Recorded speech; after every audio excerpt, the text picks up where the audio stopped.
While transporting gold to the city of Kharov, Cosma listens to Kion's religious ramblings. They argue when Kion praises the faith healer Rasputin, whom Cosma insists is a fraud. Their group is soon blocked by a fallen tree, and while investigating, Nazar and Cosma discover the fallen men are Sultan's gang who escaped from a Lager camp. Suddenly, Sultan wakes up and shoots Nazar, then opens fire on the group. Shagan manages to shoot the gunman, but more masked cohorts appear.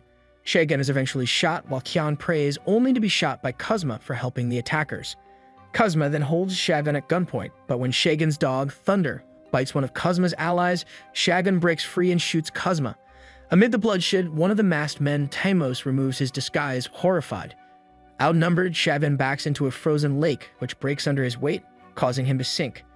His dog runs off as the masked men approach the wounded Cosma, who offers them the gold before they kill him. Shagan wakes up bound and bleeding, rescued by the Tungus tribe. Meanwhile, in the city of Petrograd, Valua performs for a film production. His director, Andra, is disappointed with his unrealistic acting despite co-star Vitae's defense. They continue filming until Valua is distracted by Sonia's theatrical ways. Producer Leonti arrives and Andra points out delivered crates, which Leonti dismisses as equipment from America. During filming, Leonti learns his gold has been stolen. Despite his anger, he invites the cast and crew to lunch, confident he'll recover his insured gold. Their meal is interrupted by the loud Mitrofanov, whose fabric factory burned down, killing his workers. Ignoring him, the crew discusses establishing a theater in Kharov. Mitrofanov overhears and complains that no one drinks with him anymore, creating an awkward atmosphere. He warns the customers that their status can be easily taken down like his as a new world is coming. Leah makes a rude comment and Mitrofanov holds him at gunpoint, but then turns the weapon on himself and pulls the trigger. Leonti later faces more bad news when the insurance company goes bankrupt, unable to cover his lost gold due to a string of crimes, including Mitrofanov's factory fire. With no choice, Leonti takes a train back to Kharov with Sonia, whom he assumes will return to her son. Offended, Sonia is reminded by Leonti that he dragged her out of poverty and made her who she is, pointing out the expensive brooch he gave her. Leon faces angry miners who walk out after not receiving payment due to the stolen gold. Desperately, he checks his documents, hoping to find another way to retrieve his wealth. Sonia coyly mentions the crates delivered to Andrew's studio, but Leonti gets defensive and insults her, making her walk out. Shevin arrives in Leonti's office, revealing that he knows where his gold is after being rescued by the tribe. He braved a blizzard to report the incident to his convoy, but because the Tungus tribe controlled the territory, officers suspected them of stealing the gold. When Shagan defended the tribe, claiming they saved him, officers accused him of collaborating with them in the theft, resulting in his imprisonment. Coincidentally, he ended up in the same prison as Teos, who was surprised to see him alive. Teos recounted how he, Cosma, and Igor were recruited by Didi to steal the gold, but he hesitated due to his aversion to violence. Suffering from illness, Teos relented when Didi promised they would scare Cosma's crew into surrendering the gold without harm. After the robbery resulted in deaths, Teos confronted Didi for breaking their promise. Feeling abandoned, Teos believed helping Shagan redeem himself could make amends for the deaths caused.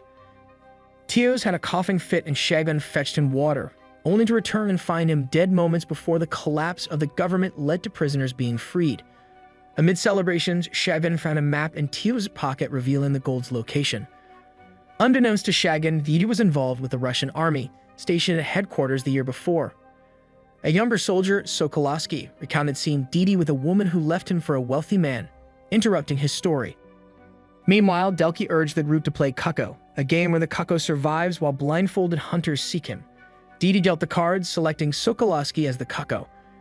As Sokolovsky attempted to evade his comrades, Delki removed his blindfold and killed him to ensure the woman's story remained untold. Shortly after, Batki traveled to Petrograd to meet his lover, Sonia, who left him for Leonti. She scolded Didi for his demotion and financial troubles, dismissing his letter to her that Leonti could have intercepted. Sonia lamented having to deal with a man just to earn a single coin. Didi offered to kill Leonti for her, and she provided him with intel about the gold being transported to Kharov.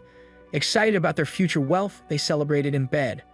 A year later, after traveling with Leon by train, Sonia visited the orphanage where her son lived. She expressed her desire to take him back, but the doctor there reminded her that he suffered from a congenital brain anomaly and couldn't speak. With no home or husband, doubts arose about her ability to provide for him. Disappointed, Sonia met Leonti at his office that afternoon. After he insulted her, she stormed off, passing Shagan, who was there to meet his employer. Recognizing him as part of the convoy Didi stole from, Sonia eavesdropped on their conversation to find out what he knew.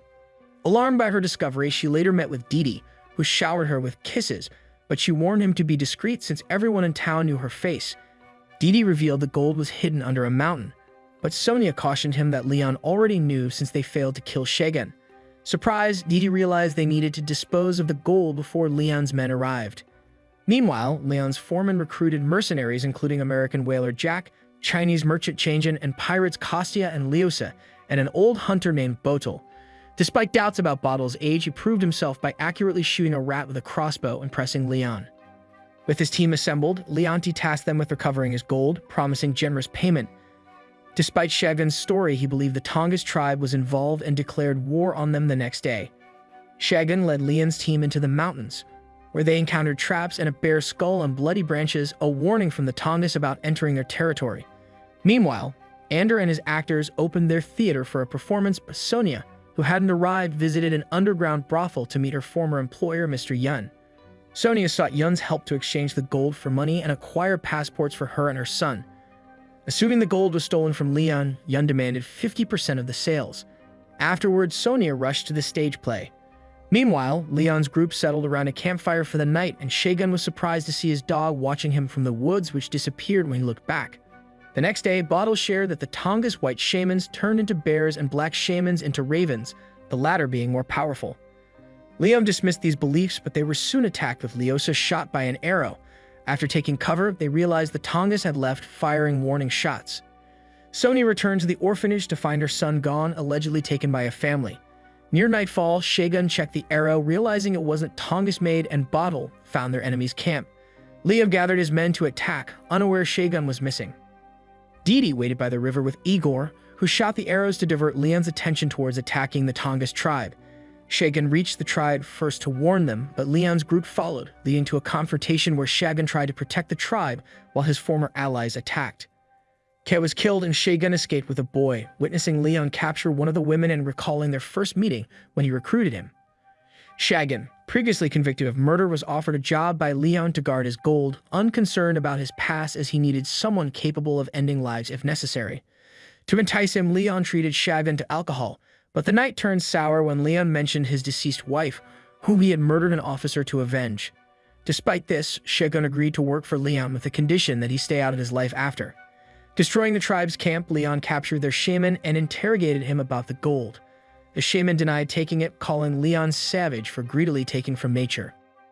Needing someone familiar with the land after Shagun left, Leon considered taking the shaman as a guide, but the shaman ended his own life rather than help.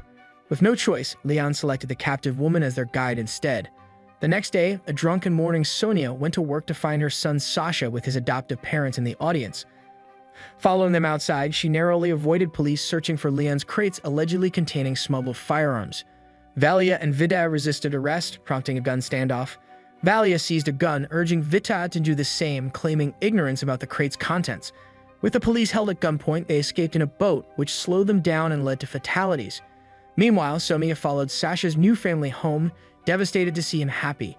Inside, she begged to take her son but was refused, leading her to pull a gun, unintentionally firing it, prompting Sasha to speak for the first time, asking his biological mother to leave. Realizing Sasha was better off with his new family, Sonia tearfully left. Back in the mountains, Delki and Liam's groups continued their separate journeys to the gold. Changin fell into a trap, leading Botel to believe the shaman cursed them. Soon, Botes was shot in a gunfight. During the confusion, Leonti fell from a cliff, dragging his captive with him.